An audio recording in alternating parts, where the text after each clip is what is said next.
राधे राधे जय जगन्नाथ समस्त को आज सुंदर रेसिपी वीडियो रे आज रेसिपी रे आमे बनेबा सकाळर ब्रेकफास्ट जहाँ कि समस्ते पसंद करें छुआ मान टिफिन रे मध्य दे पारे एवं जो माने ओजन कमाइबा चाहूबे ना से ये जलखिया तो बहुत ही लाभदायक हो पार। तो या बनवा बहुत ही सहज थरे बेटर को बनई रखीदे ना फ्रिज रे 3-4 दिन आराम से एवं बहुत ही सहज बनवाई। तो चलतु आज वीडियो को स्टार्ट करवा। एठी मुना किछि कंचा मुग किछि चाउल एवं किछि कंचा बादाम को भेजे रखी जेतिक लेला भेजी सारा पर तार डबल हो जाइए। तो सारा राति भेजी सारा पर एबे भल भाव भेजी जाइए। तो एबे ताको आमे भल से ग्राइंड करनवा। एका थरे आमे जार न देना दुई थर आमे ताको भल भाव फाइन करी ग्राइंड करनवा। तो ता साथी रे मु दउची 3-4टी कंचा लंका एवं गोटे चामच रे दउची जीरा। एबे ताको भल भाव पेसी नेची एवं देखि पारुथिबे जेमिति कि हमर धोसा बैटर आमे बने थाउना सेही परि भाव रे ही हेची। एहेथरे आमे गोटे चामच रे लूण दे देबा एवं भल भाव रे गोळे नबा। दुई थर ग्राइंड करला पर ना एतिकी हमर बनि जाइची। तो भल भाव रे ग्राइंड करनबा एवं किछ समय ताको टिके ढांके किना रखि नबा। तापर आमे किछि मसला देबा पाई ना एठे मु नेइची किछि पियाज एवं कैप्सिकम एवं किछि नेइची टमाटो को एकदम सब जाक मु छोटो छोटो करी काटी नेइची। तो एगुड़ा को ना कंचा रही तो हल्का टिके आमे फ्राई करनबा।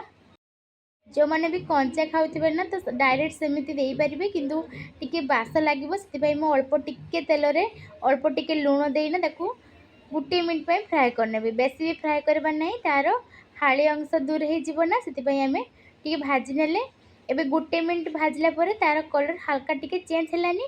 एबे आमे बाहर करनबा। ता साथी रे आमे अलगा किछि भी मसला ऐड करना ही। तो चाहिए आपण माने किछि पसंद करूथिबा मसला को मध्ये ऐड कर परिबे। एबे गुटे तावा रखि नेले तावा रे मु नॉन स्टिक तावा नेइची। तो आमे बेटर को जेतिक बड़ आकार करबा ना सेतिकी आमे बेटर को देई दबा एवं एमिति राउंड आकार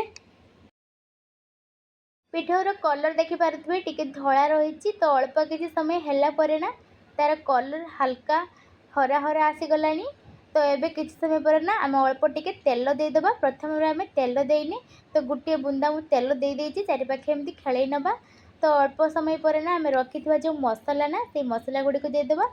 मसला रे एठी मु अल्प किछि देइछि। तो आपण माने चाहिए ना एथिरे पनीर मध्ये दे पारिबे तार टेस्ट मध्ये अधिक लागिवो। घरे रहिथिले निश्चय दे पारिबे अलगा किछि मध्य मसला को यूज करबा को चाहउछले ताकू मध्ये दे पारिबे।